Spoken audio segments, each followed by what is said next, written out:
Yes, guys. Welcome back to Chasing Green Arrows. We are back for another team selection from Big Man Backer. Big Man, how are you doing, mate? Hi, Johnny. Hello, welcome to all listeners and viewers. I'm doing all right. How about you? Decent week?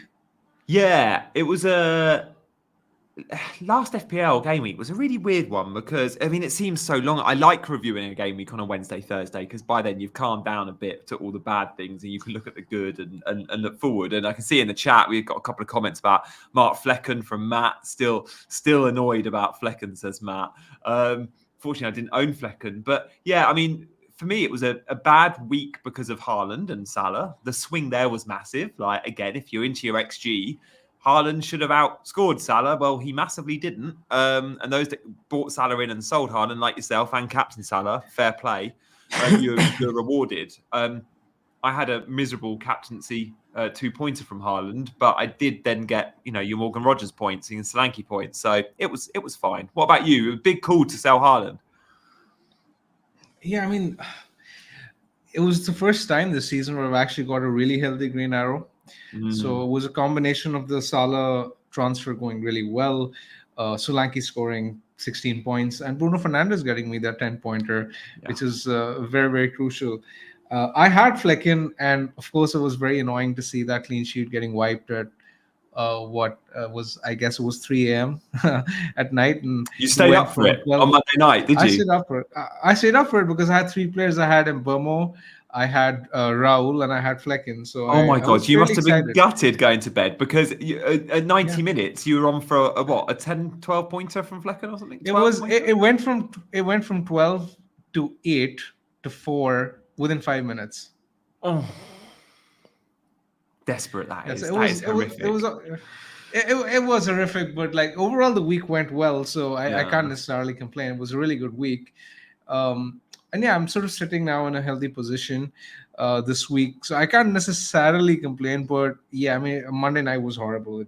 There's no point. Yeah, because Raul Jimenez as well. You knew when buying him, early subs would be a thing, and you're fine with that, and that will happen and whatever. But Mbomo, fairly quiet too. Like Fulham were good, Brentford were fairly quiet. But yeah, the Flecken points were potentially a mega haul for a goalkeeper. That is huge, 12 points, especially from a 4.5 goalkeeper. So you can feel a little bit hard done by. And Flecken still hasn't had a clean sheet all season. Like, how long is he going to be in the team for? He hasn't, but I feel content with owning him because his floor actually is 3 to 4 points in every game because he makes so many saves. Brentford concedes so many low XG shots that Flecken inevitably makes so many saves. So I'm not exactly perturbed by the lack of clean sheets. Of course, you want them, but if he cleans by any chance in any game this season, it's going to be a double pointer. There's no question about it because he's right up there for bonus points as well. Simply because Brentford don't exactly pass out from the back. Their playing style is such that Flecken will inevitably end up getting more points than the defenders when they clean.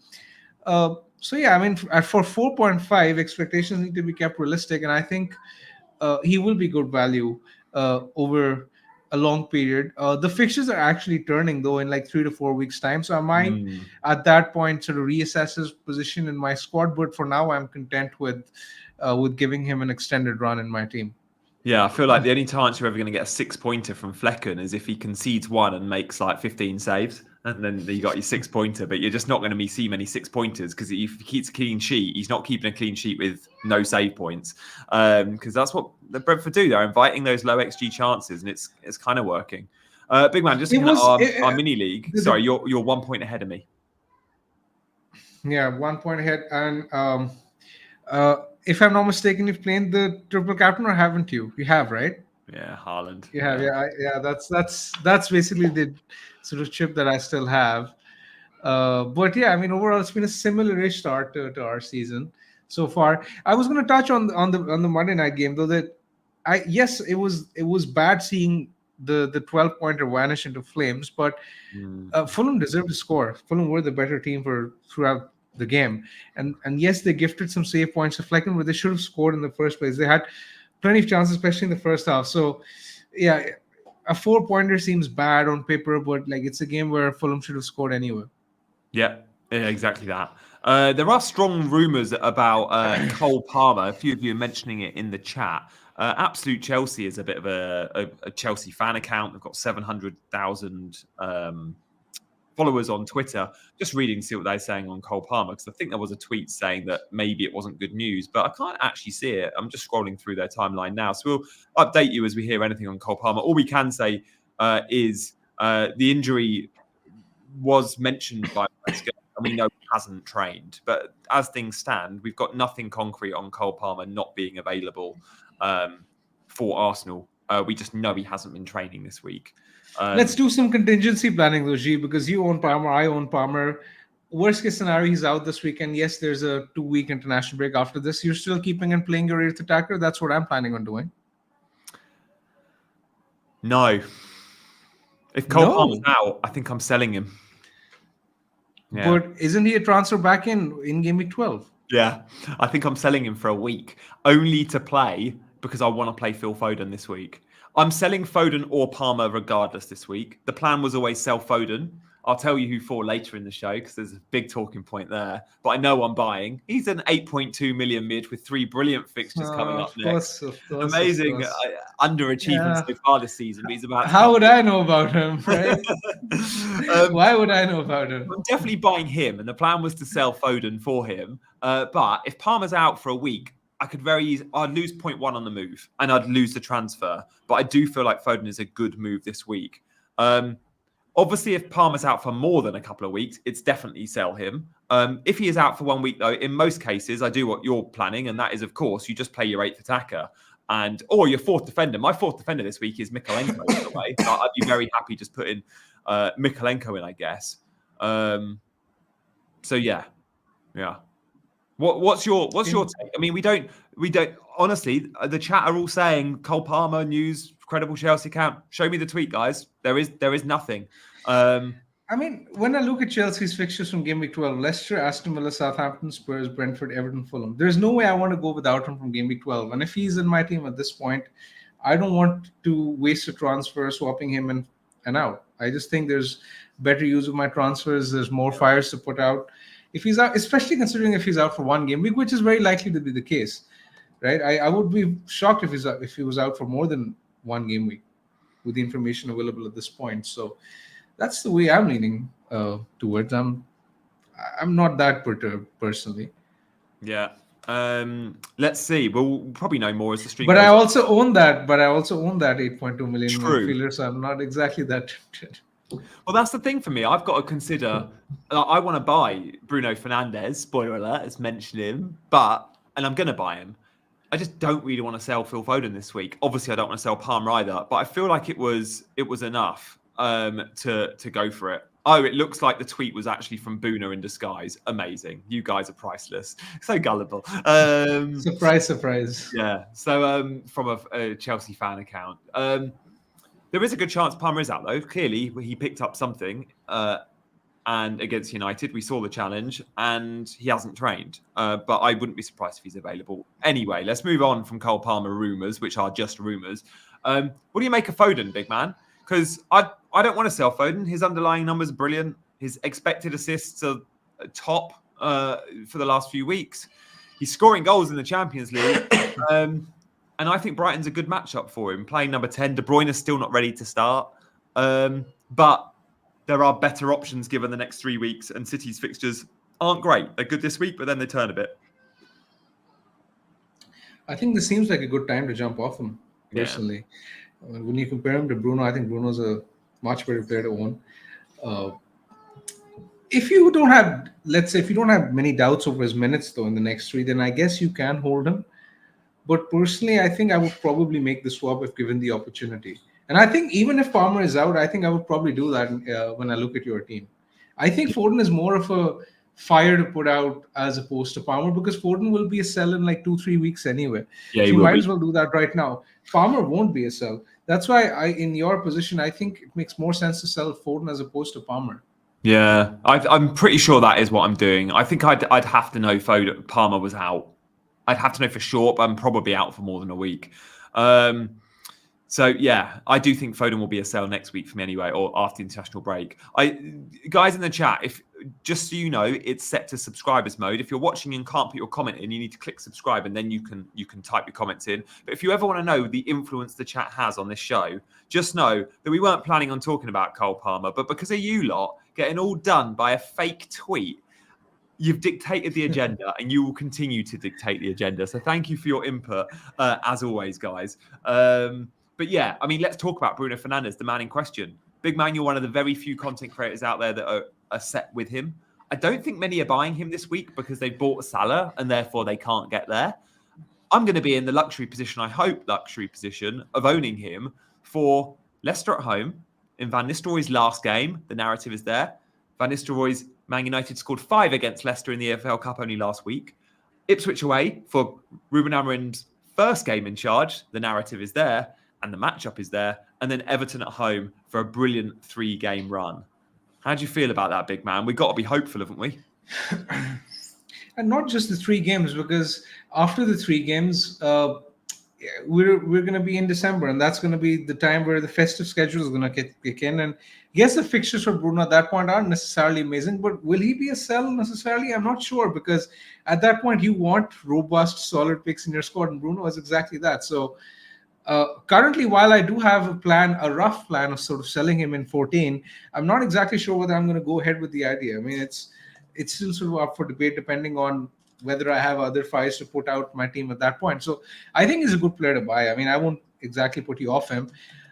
But this sort of dovetails finally into our conversation, which will be the first question that we will be answering this week, the first big question that we'll be answering.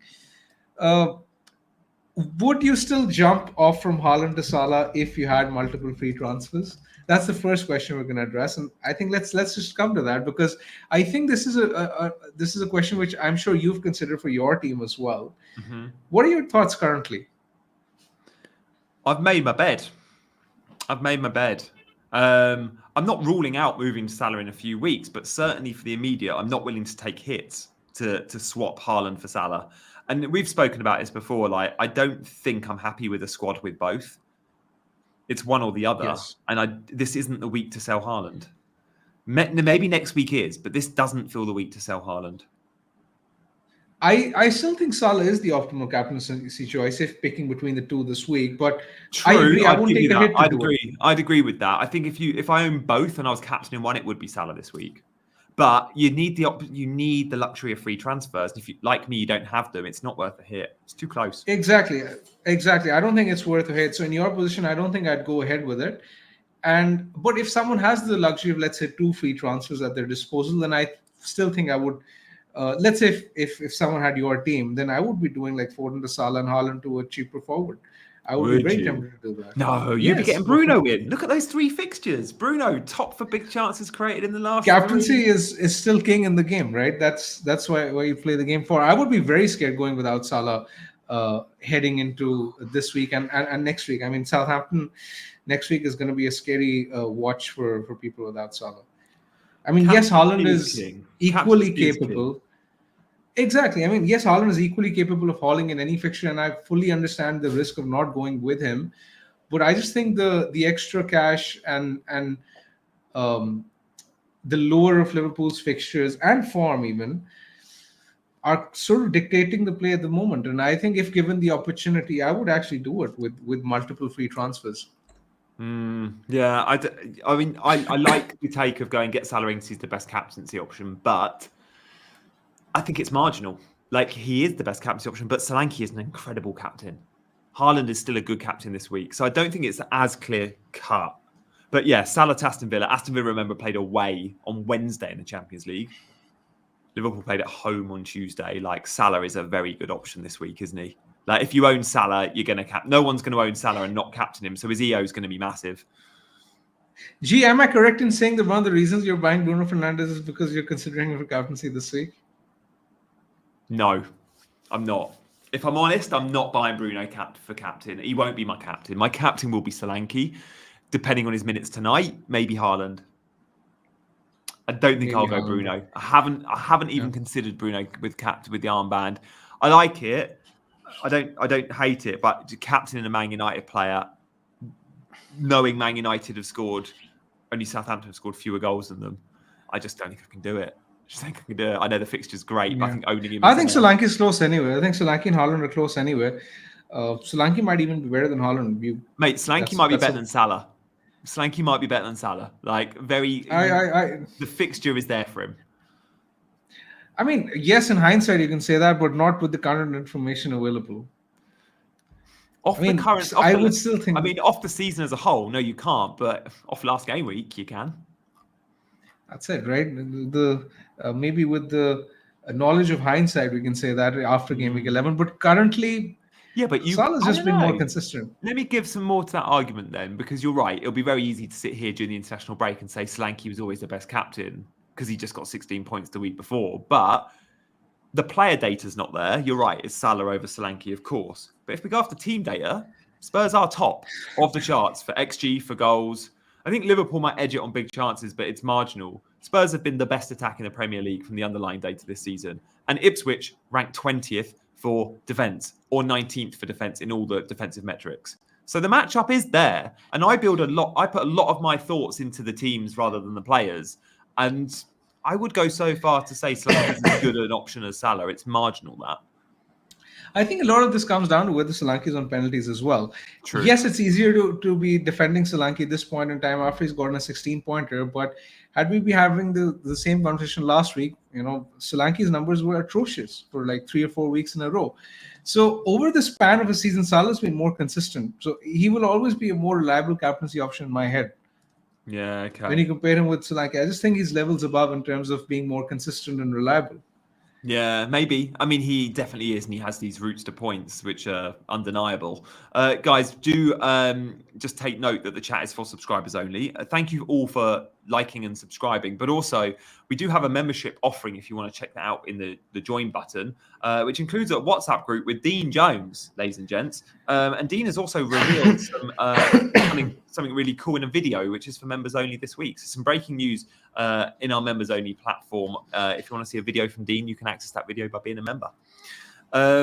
Guys, we'll do a poll around Haaland and Salah. We'll do one where if you could only own one player, who would you rather have in your team? Would you rather have Salah or Haaland? We'll do that poll and see what you think there. Because I know a lot of you won't have Haaland to make that switch to Salah. So we'll just mix it up a little bit. So, Big Man, you'll be captain Salah. I think I'll go Solanke. I mean, what do you make of Spurs like tonight? I'm hoping for mass rotation, but they've got a few injury problems. I don't know if we'll get it. They've got the size of the squad of Chelsea where they can play a complete B team. I think I'd expect Son, Porro, Solanke all to start, actually. Because of the legs that they have in their team. You're right. There are plenty of injuries. And I think Bruno will probably play as well. Yeah, he probably does. Bruno is obviously a minutes monster who's used to that. It's annoying for me as the Spurs potential captainer that they're going to Turkey on tonight. It's a very long trip. Like I'd love a home tie. Obviously they play Ipswich on Sunday, but definitely one that turns me off Solanke a little bit. I am still on the fence between Haaland and Dom. Do get voting in the poll, guys. Where should we go to next, Big Man? I think we've addressed the first question on Haaland and Salah in our teams, and as to whether or not to make the switch with multiple transfers with one free transfer. I think let's jump to Calvert-Lewin. I think is the other fire which needs to be put out in a lot of teams. The guy's been unmitigated disaster to one. It's just been an absolute train wreck of a pick. So I'm looking at your plans. I sort of figure that you're content on keeping him and giving him another go this week. I can't. He's gone as well, mate. I've got 2 free transfers and I'm using them both. It'd be very easy to say give him one more week because the fixture's there, but we've said that every week. I'm not 100% sure Dom Solanke even starts. I think he probably does, but his minutes have gone from 90-minute man. 2 weeks ago, he got 80, and Beto came on and hit the bar. Last week, he got 60, and Beto came on and had a goal disallowed. Like, we're seeing Beto doing more and more every time he comes on. And the way DCL's playing, I wouldn't be surprised if Beto started. I think if I was putting a bet on it, I'd say Solanke gets the nod just. But no. Calvert-Lewin. Calvert-Lewin gets the nod for me. But Calvert-Lewin has to go. Calvert, and the reason he's been such a train wreck, because 6 million forwards, you can't expect too many returns. You'd expect one or two more. The reason Calvert-Lewin's been the biggest train wreck of all is because the other budget forwards we all would have considered when we bought Dom Solanke in game week 6, your Chris Woods, your Jimenez's, Vistas, whoever, Welbeck, your Wolves lads. Cunha. Yeah, Cunha and Strand, they've all clocked points. Some of them big points, some of them bigger points, but all bigger points than Dominic Calvert-Lewin. I cannot go another week with saying give him another week. So for the reason that he isn't even nailed now to start, and he certainly isn't going to play 90 unless he's having a worldie, which isn't going to happen, DCL was 100% being sold for me this game week. What about you? And who are you buying? Probably Cunha.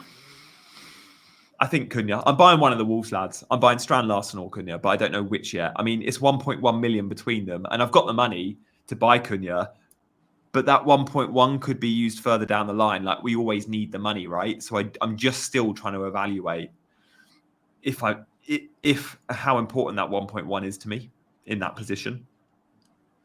Yeah, fair. I mean, it's tough to be actually backing Calvert-Lewin after what has happened, and I don't want to do it, but I still think he starts this week. And one of the reasons why I want to still keep him despite what has happened is because I'm looking at Brighton's fixtures from game week 13 onwards, where they're playing Southampton at home, Fulham, Leicester, Crystal Palace, West Ham, Brentford, and I am looking at the Brighton attack and thinking that I would rather have someone like a João Pedro in this position as opposed to someone like Cunha or Larson or Wissa or anyone of that matter. I own João Pedro in the initial stages of the season. I began the season with him, and he was really good to me. And I think he's still Brighton's best attacker.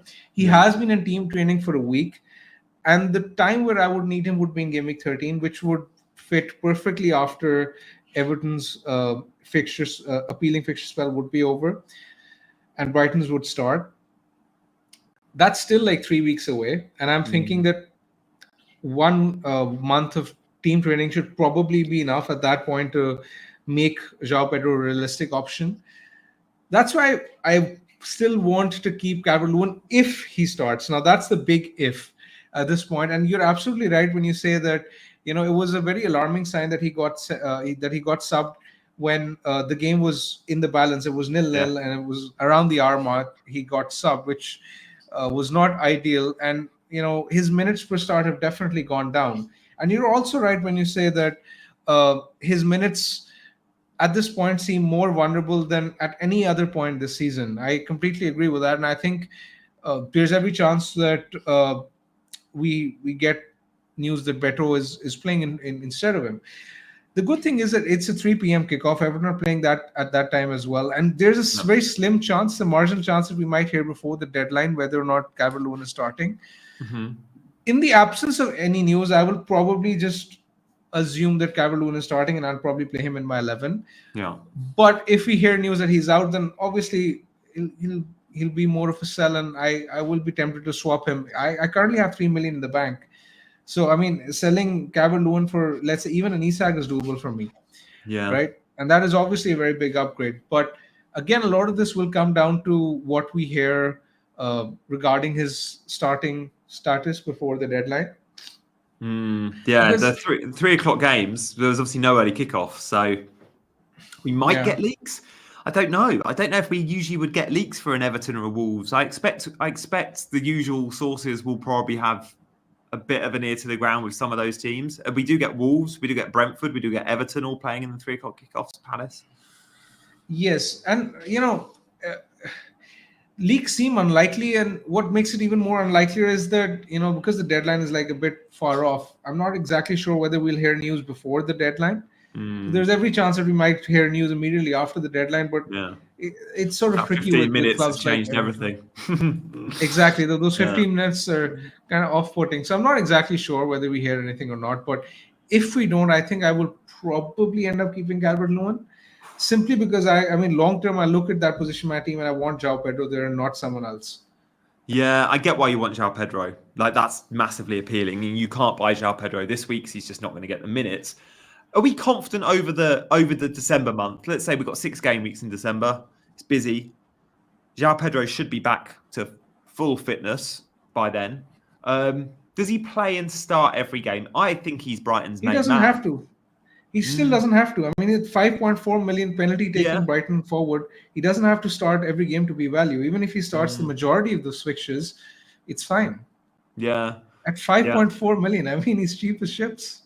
He is so cheap. He is so cheap. And I look at going to a Wolves player, and I'm not 100% sold on the Wolves strikers, but it's purely a fixtures play, I guess. I look at Southampton at home as an entry point. I see goals there.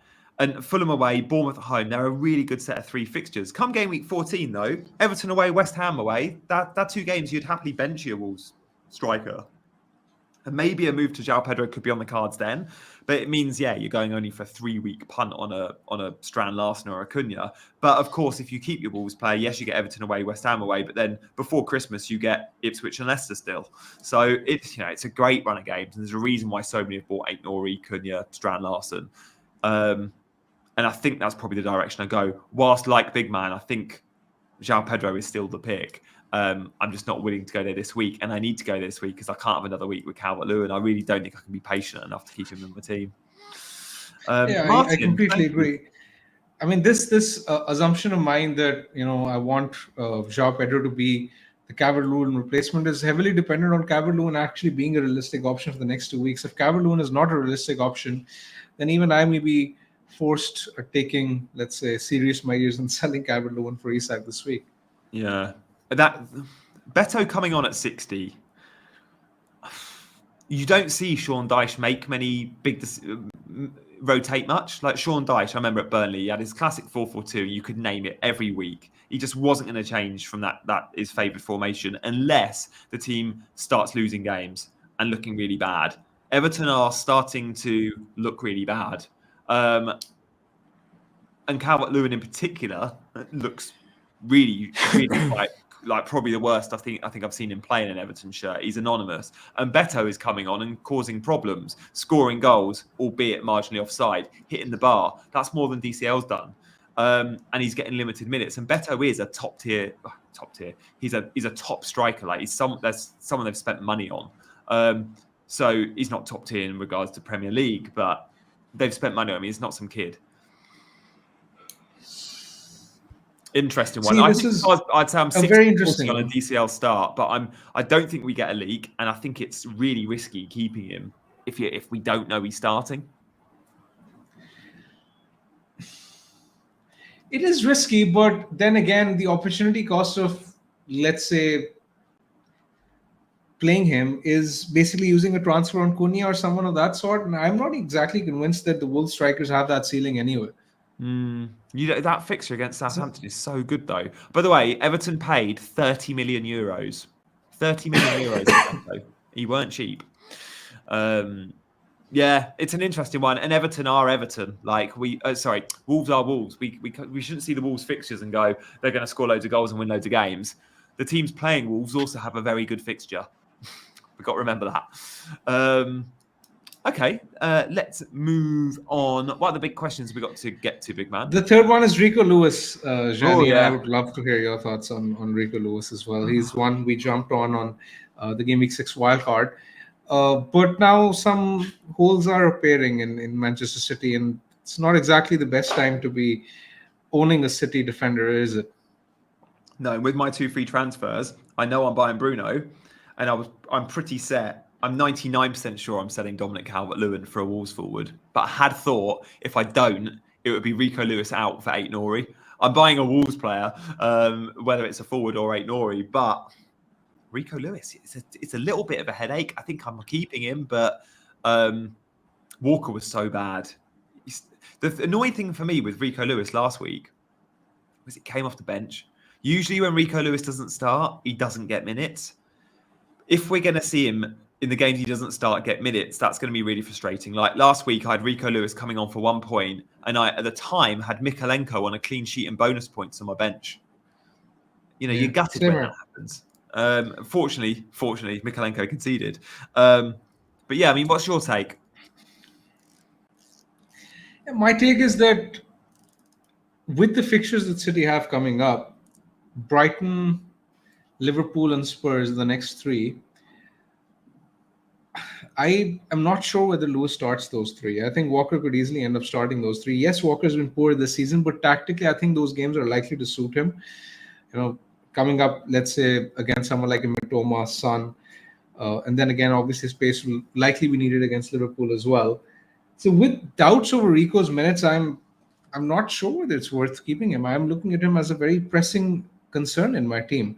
I think after game week, let's say after game week 14, he'll be a good player to hold because then the fixtures would get easier, and then the games would likely suit him tactically where he can easily play. But looking at the next three, I have some concerns over his minutes, and I think if he gets reduced minutes, looking at the fixtures, he could even go down in value. So currently, I'm leaning towards selling him in my team. This week. This week, yes. Wow. Okay. I just don't think he starts. That's the concern. I know, and then if he doesn't, it's the 1 pointer. I think he probably gets it the start, but yeah, I mean, it'll be against Mitoma, by the way. Will be his opposition, and you could argue Carl Walker's better equipped to deal with Mitoma, who isn't pure pace. He's trickery, but he's also got the pace.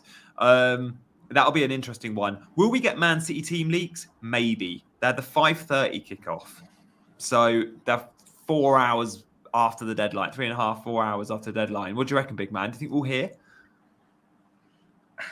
I would be surprised if we did, actually, because this season, City leaks haven't exactly been that prevalent. True. There's definitely been something that has changed.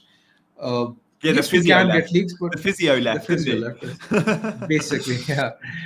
And something has changed, which has meant that leaks aren't that prevalent. So I just go with the assumption that Lewis won't start. Even if he does, the fixtures aren't great anyway, and I'd expect City to concede in each of the next three. That's where I'm leaning. I mean, my defense, I don't think is robust enough to cope with Lewis's absence for the next 3 weeks. Because when I look at my team, Dunk is injured this week. His fixture is tough anyway. The next week he has Bournemouth away, which is also a tough fixture. Mykolenko, I'm not expecting much from him in any fixture in particular. Porro has Man City next week. So ideally, I want to have a defender instead of Lewis for the next 3 weeks. Because when I look at my team, I think if I want to bring back Lewis, I might do that by selling Porro in game week 14 or 15 anyway, because from that point, I don't think I would want Porro because Spurs' fixtures would turn. Yeah. So I'm currently looking at my team and thinking, okay, yes, I can forget about Lewis the next 3 weeks. Once the fixtures turn, I can then bring him back in if needed for Porro. Until then, I can just get someone like a Trent. And that's what I'm leaning towards, actually, with my team. I have 2 million in the bank. The money. And I'm leaning towards getting Trent. Now, you're actually one of the few content creators, Jani, who've actually kept the faith with Trent. Despite having being tempted on several occasions to sell him to fund other transfers elsewhere, you've resisted the urge for the past couple of weeks. What are your plans with him? Are you still content on keeping him? He's very much a part of my long-term planning. I don't know if it's blind faith, but I just keep feeling like a haul is around the corner. And every time, even in the Champions League in the week, like Liverpool kept a clean sheet against Leverkusen. So, they're a good source of clean sheet points, the best in the Premier League this season defensively. But Trent, again, I think it was quite late in the game. He had a shot on the edge of the box, just whistled over the bar. But Trent keeps getting really close to scoring. And we know his creativity for his assist threat. Sure, it might not be the same as peak Trent under Klopp, but I still think at 7 million, he's good value. Remembering years gone by, last couple of years, we've paid 8 or 8.5 for Trent. We've got him at 7, and I feel like he's a long-term hold. It can be frustrating when he does concede and then doesn't get the attacking returns. You get the 1 and 2 pointers, but you've got to think best source of clean sheets. So you should have a Liverpool defender anyway. And sure, you could have Konate at 5 million, but if you can find the extra 2 million to upgrade a Konate or a Tsimikas to a Trent, I think you'd do it. It's just the money, isn't it? It's tough for many teams to fit him in. I think you've summed up my thoughts beautifully. The only sort of pressing concern in my head regarding what you elaborated would be that is there a situation or have you looked at any transfer lines down in the weeks to come where you might need to sell him to, let's say, facilitate other moves elsewhere, or you don't think you'll need the money for Trent? It depends what I do with Solanke. I know I want Saka in my team long term, and the Bruno spot will probably become Saka. Probably similar for you. Like I want Bruno for the next 3 games. I don't know if I want him much beyond that. Let's see. We don't know where he's going to play under Amorim. The United fixtures turn. Saka in the Bruno slot, allowing me to keep Palmer and my other premium Haaland, and for you Salah, I think would be important to me. So does Dom Solanke need to go down to a budget forward like a João Pedro? And then I can do that move, or do I want to keep Dom Solanke, or do I want to upgrade Dom Solanke? And if so, Trent is probably one of the few places in my team I'd be willing to consider compromising on. But I think it will be Solanke down to a João Pedro type, and actually that's where I get my funds, and Trent stays. See, realistically, the first time you'd want Saka would be in game week 14. I personally feel that would be the case, especially if you're looking at him as a Bruno make-weight, right? You're not going to sell Bruno after 1 week of buying him. Yeah. So by game week 14, Liverpool's fixtures from 15 are like insanely good. True. Yeah. So is that a point where you would want to sell Trent? That's the question. Yeah. No. It's unlikely. No, I think you'd rather probably sell Solanke, like you mentioned. And I think my plan was always to get rid of Solanke anyway. I mean, then he goes and gets 16 points, and who knows what he does this week. Let's see. I mean, I struggle to... Your opinion on a Solanke will change every week, but one thing we do know is the Spurs' underlying numbers in attack are brilliant. We just need to know, is Solanke a talisman in this team or not? Is he a supporting role? Is he the main man in terms of goal contributions? And it's too small a sample size to tell yet. But as the weeks go on, we learn more and more. Big man, the England squad is out. We'll see your team in just a second, by the way, so stay tuned for that, guys. But the England squad is out. Cole Palmer is in the England squad. It's a good indicator for me. It's a good indicator. Yeah, I think that's good enough, I think. Yeah, surely you don't name him. It's also worth noting, just for the fun of it, FPL Freddy is in the chat, Southampton fan. Taylor Harwood-Bellis is in the England squad. Surprising. Lewis Hall's got a call up. 4.3 million Lewis Hall. They're the two biggest surprises, you might say. So yeah, that's the England squad. Dom Solanke is in, so is Noni Madueke. Big man, let's see your team. So you got 2 frees and you got a ton of money in the bank. 1 free.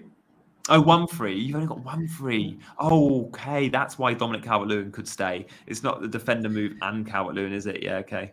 Yeah, so, 1 free transfer, 3 million in the bank. I just wanted to elaborate a bit more on Trent, which you were mentioning. So Liverpool are comfortably the best defense for XG conceded.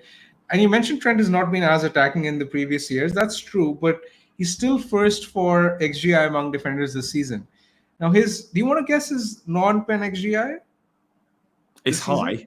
Is it 3.1 or something?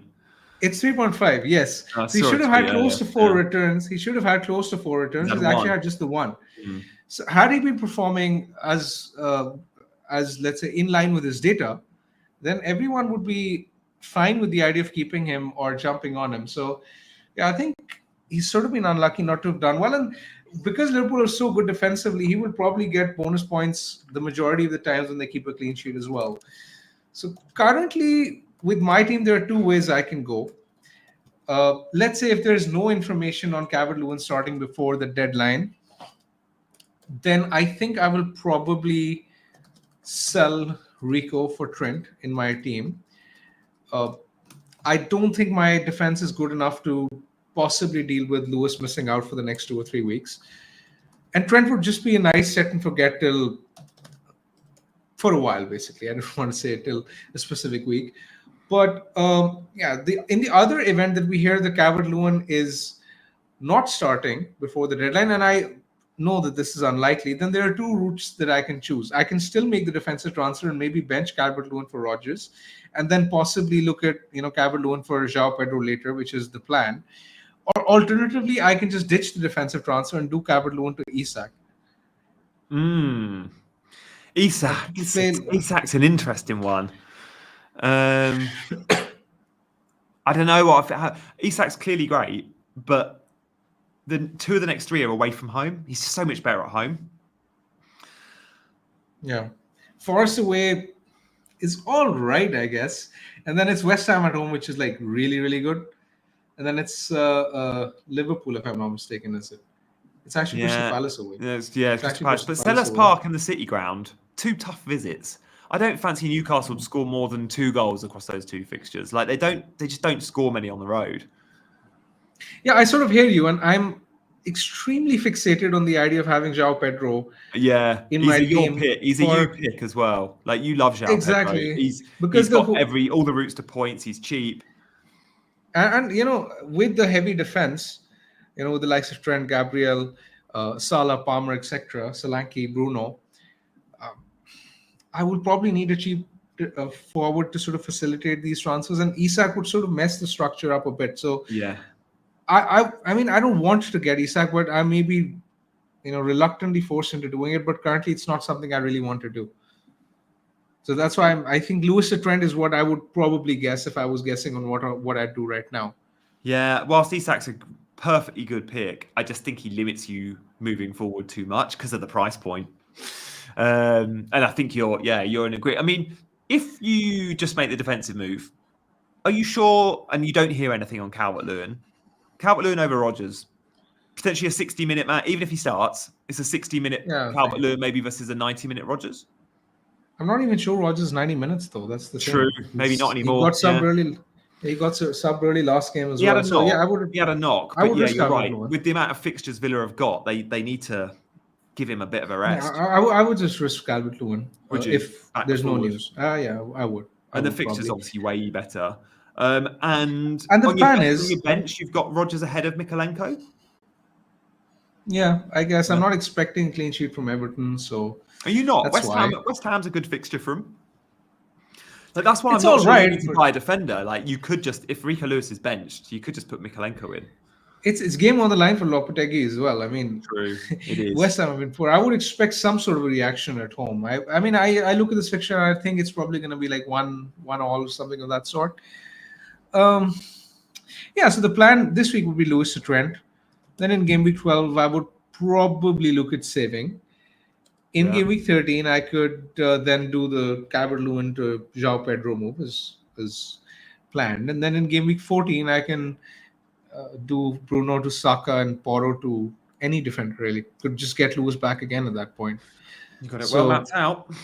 Yeah, I have a route to Saka is what I'm basically trying to say. So getting Trent does not lock me out of Saka. So that's why I'm looking towards making that move. Because just then I can just forget about these glue guys for a while in my team. Yeah. And Bruno, you think you will sell him in 3 weeks after those 3? Not necessarily. Yeah, that's actually a good point as well. Not necessarily, because even though the fixtures will turn to a certain extent, it's always nice having a robust pick, and Bruno is as robust as they get in December. I genuinely feel by game week 14 I might have bigger fires to fry. Yeah. To put out. Yeah. Okay, and then you might be thinking about a goalkeeper transfer around then as well, but let's see. Maybe not. Yeah, the only thing that I think a Trent transfer would do is that it would realistically price me out of a Arsenal defensive. Yes, double Saliba, yeah. That's what it would do, unless I decide to, let's say, forego Saka, then I can do it. I tell you what, watching Arsenal in the Champions League last night, Havertz is still getting a lot of big chances. I was watching that going, do I need Saka? Like, Saka's clearly the best pick there. But when you just go purely off, like, bang for buck, points per million, blah, blah, blah, Havertz does almost match him. And he is a lot cheaper and easier to buy. Forwards are easier to buy than midfielders this season for me. There's too many good midfielders. There's not that many good forwards. Havertz is still firmly on my mind as possibly someone I go to. I was thinking, do I upgrade Solanke to Havertz in a few weeks? Maybe I do. Maybe that's where I go. And then I don't need the money for Saka and I can keep Bruno. So, yeah, part of my thinking, I mean, I've got a soft spot for Havertz. I've backed Havertz plenty of times over Saka and over others. But I certainly like him playing number 9 in this Arsenal team. He's a different player this year. Or he's been a different player over the last 12 months, I should say. Yeah, I mean, he's looked much better in recent times. And yeah, I sort of hear you when you say that. Maybe Solanke to Havertz is something you might consider in the weeks to come. Yeah. My plan was always, I remember saying, if Solanke gets a brace versus Ipswich, I'm still selling him. Now he's just had 16 points. If he gets another 16 points, I'm clearly not selling him. So that'll be interesting to see where I go with that move. Because, yeah, in my head, I've got, if I upgrade, it's Isak or Havertz, more likely Havertz. I don't think it's a Watkins. Or is it a downgrade to a João Pedro to fund someone else? Final thing on my team, I'm going to be keeping Palmer, as mentioned earlier. Yeah. If he misses this week, I'll just play Rogers. Uh, what would you do had you had a similar team to mine with one free transfer? I'm sort of curious to hear your thoughts as to whether you'd prioritize the defense or the attack. I'd be selling Calvert-Lewin without doubt. But I don't know where I'd be. I'm trying to work out. I need more thought if it's an upgrade. I don't think it's an upgrade for the reasons you've said. Being flexible moving forward, money for Trent. Rico Lewis to Trent or Calvert-Lewin to. Thing is, I know you want João Pedro. I think I'd go Calvert-Lewin to Cunha because that's the move I'm probably making. But in your case, knowing you want João Pedro, maybe it is Rico Lewis to Trent. And starting Mikalenko over Calvert-Lewin, I don't know. I don't think if I kept Calvert-Lewin, I still don't think he'd be in my 11. I genuinely think I'd rather start Mikalenko over Calvert-Lewin. I have considered and given this some thought, the Calvert-Lewin to Cunha transfer. The only problem is that it would realistically price me out of Trent. Yeah, you can't do that. I think Trent's going to be really... Over the festive period, we know we want like your nailed assets that will play every week and that will also deliver points. And Liverpool are already on a brilliant run. They'll continue that. And Trent's one of the best players. Like, the chat are saying DCL to Cunha, but then knowing that rules out of Trent, maybe they wouldn't be supportive of that. Yeah, I think the issue there. It is different. You are in a tricky situation this week. I'd be knowing you want João Pedro though. I understand why you'd keep Calvert-Lewin another week. I think I could do that, but I'd probably bench him. Yeah, I mean, with 3 million in the bank, obviously there are a lot of routes that I can take. But this seems like one of those weeks where I not only have to map out moves for this week, but what the moves would mean for me in the weeks to come, right? And that's why I'm sort of leaning towards the defensive transfer, because that would sort of bring me closer to the team I'd want in 3 weeks' time. I don't mind Mark's idea of DCL to Strand Larsen, by the way. And then I can do that. Because I've also thought about, I'm buying probably a Wolves forward. I've done my team selection video. I said it's Cunha or Larsen in for me for Calvert-Lewin. The beauty of Strand Larsen is it's a 1.1 million saving then in Cunha. And then if you do want to go to a João Pedro late, even in 3-4 weeks, you've got almost the same price. So you've not got to worry about money. And Strand Larsen has got 2 good home games in the next 3. Southampton at home, Bournemouth at home. He could very easily match Cunha. Cunha is the better option. But is he 20% better? Because he's 20% cheaper. So we need to work that out. Yeah, that's a fair point. Let's take questions. Last 10 minutes. Yeah, good shout. Get your questions in, guys. And thank you so much for all your comments in the chat. Make sure you've hit the like button. That massively helps the algorithm. Tomorrow, we're streaming. Me, Big Man, and Dean. And Dean's got a bit of an announcement about his team. Spoiler alert, he may have clicked a button. So we'll be looking at that button he's clicked, and me and Big Man can give him some advice. I think he might need it. Zubi says DCL on 1 free transfer. So is it on 1 free transfer going? Oh, what do you think, Big Man? He's basically asking whether it's worth selling Calvert-Lewin if it effectively locks him into a hit in the weeks to come, and I don't think I would do it. Yeah, I think I would just keep DCL personally, because it's sort of similar to my dilemma, and that's what I'm doing. How do you do that? I can't read that question. I cannot read that question unless I go... I might have completely misread it, but I assume that's what he was trying to say. I think you got it right. I think you did, because I just can't do it live, where I go... I'd literally be saying, guys, can we all just be quiet for 20 seconds? I'm just going to stand and read. And it'd be like, I can't do it. My brain cannot host and... knowing I'm on camera, I'd take the question, but you always can. I always think that. That's why the long ones I throw to you. I'll take this one from Baragaz, nice and short. Best 4.5 under defender that's not Forest. Oh, so not a Milenkovic. I mean, Lewis Hall is 4.3, and I do think Eddie Howe is going back to the Eddie Howe we know and love, one that can keep clean sheets. Kirkes at Bournemouth at 4.4 is worth looking at. I still think Forest the best, though, for cheap defenders. One for you. Nikolai is asking Milinkovic or Anderson to start. So I've just quickly looked at the data, and this might help you. Clean sheet odds. Nottingham Forest 24% this week. Fulham 24% this week. So Yeah, I'll just tell flip you a what, coin though. would be my answer. Milenkovic has had 1.68 XG this season, I think. He's had a couple of headers, like big chance headers. Goals are coming for Milenkovic. Foden to Bruno for a -4. No, I might make that move, but not on a -4. Brian is asking you to freeze to take Haaland out this week. I mean, if you don't have Salah, that's then yes, I think I would make use of those 2 free transfers. Vardy to last. I like those moves. Yeah, I like both those moves. Brentford can't defend Shiraz, so Flecken might be an okay pick, but the defenders aren't. Shashant is asking, would you do ESR to Bruno for free, ESR plus Vardy to Garnacho plus Isak for -4, Foden plus Vardy to Bruno plus Isak for -4? I don't think I'd sell Foden to Bruno for a hit, and I don't think I would sell Vardy to Isak for a hit either. So yeah, I would probably just make the ESR to Bruno move for free. It's funny. I know very few managers own Phil Foden, but on the streams I host or the shows I do, I know that the percentage of Foden owners is just higher because they've watched me loads. So it's funny hearing everyone talking about a Foden move. I'm like, what are you doing owning Foden, dude? Like, but yeah, you probably partly do because you watch me bang on about him every week. Watkins or Havertz? Oh, you own both Watkins and Havertz. I'd sell Watkins. Chris is asking, would you consider Johnson captain instead of Son or Solanke? Has better stats? I don't think I would actually. I think Son and Solanke are fairly close. I think it comes down to an assessment of their expected minutes. If you expect, let's say, Son to play close to 75, 80, then I think he's slightly better than Solanke. But I think that's difficult to say because Son's just coming on the back of an injury. So out of the 3, Solanke is probably the safest guy to captain.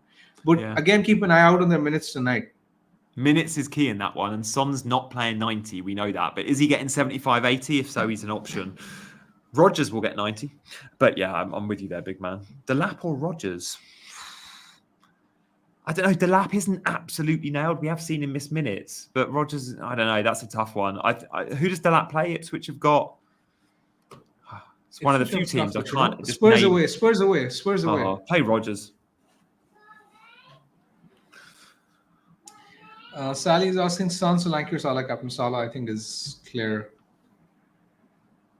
Is it worth taking a -4 to get in Semenyo to rotate with Rodgers? I mean, look, they rotate really nicely, and Semenyo's a good pick. I just feel like you want the money in your 11. I like having an 8th attacker who's a 4.5. Sean is asking, thanks for the great sharing. I sold Solanke for Konya last week and holding Haaland instead of Salah. Should I reduce my risk by transferring Foden out for Son, only have 1 free transfer? I'm not sure this is the week to be buying Son, if I'm being honest. I know Son can go crazy this week, and I expect him to do really well. But Son is probably a player you'd want to sell after this week because Spurs have a rough run of fixtures starting from Man City next week. So I think if you're looking at selling Foden, then Bruno is probably a better buy. Bruno or Garnacho? Look, Bruno's clearly better. But yeah, if you need Salah next week and you know you really want Salah next week, then go Garnacho. Like, who's more important to you, Salah or Bruno? Probably Salah in the bigger picture. Stephen is asking Lewis to Kanate. Kanate is an you must have looked at this. I mean, Kanate is an interesting one. He still is someone I haven't mentally registered myself as being first choice for Liverpool and playing week in, week out, but that has been the case. So, I mean, every single week, I think now surely this is the week where Kanate is going to miss a game or 2 or get injured because of his fragile record. But he has been playing. But again, we're now heading into a period where we're going to have games back and forth. So I'm not sure this is the time to be buying Kanate, but I could easily be wrong. Okay, yeah. They are the best defence in the league, and if you can't reach Trent, I don't mind it. He offers a bit of goal threat, Kanate, but, you know, no more than many other centre-backs. Trent to Mazraoui, McNeil to Bruno. -4 Bruno. Yeah. I don't know. Yeah. I like those moves. No, I don't think I do. No, you're buying double United and selling Trent. Don't do it. Yeah, Punt on and for a hit as well. Yeah, and for a hit as well. Punt on Haaland. I mean, I don't quite get this love. I understand there's certain FPL podcasts out there, maybe some that, Big Man used to do a lot of stuff with who, there's a bit of United bias between those lads and they might be telling you that Haaland's a really good pick, and maybe he is. I haven't seen anything to suggest Haaland's a good pick. I can tell you that backing a United attacker in the next 3 game weeks could be a good investment. For all we know, the new manager comes in and goes, Xerxes is going to be my number 9. I can't even safely say Haaland's going to start those next 3 games. I think he does. He definitely doesn't play 90 in all 3. I can tell you Bruno is going to play 90 in all 3. I think Garnacho definitely starts all 3, whether or not he plays 90. I just think if I'm ranking United attackers to buy right now, Haaland's worth consideration slightly because of the fixtures. But certainly there's better United attackers out there in Bruno and Garnacho. Big Man, your thoughts on that? I agree. And also, I'm not exactly sure which forward I'd sell to actually even buy him this week. So, yeah, I think if you're in the market and you're selling Haaland to facilitate this Salah transfer, I think there are better, safer options out there as opposed to Haaland. By the way, just for the record, I've not watched the FPLY this week, and I don't know what they've said, but knowing Praz and Late Riser as I do, they've almost both mentioned Haaland. So I'm going to go back and I'm going to go and watch that. I think they dropped an episode a couple of days ago. Let's see if they're buying Haaland. Clayton, last question says, guys, someone can let us know in the chat. Should I start Semenyo or Jimenez? Who's Semenyo got? Brentford away. Jimenez has Fulham away. Yeah. No, Jimenez is Fulham. Oh, sorry. Jimenez has Palace away. I'd go Semenyo. Who'd you go? Brentford let you shoot, don't they? They let you shoot, and Semenyo gets a lot of shots.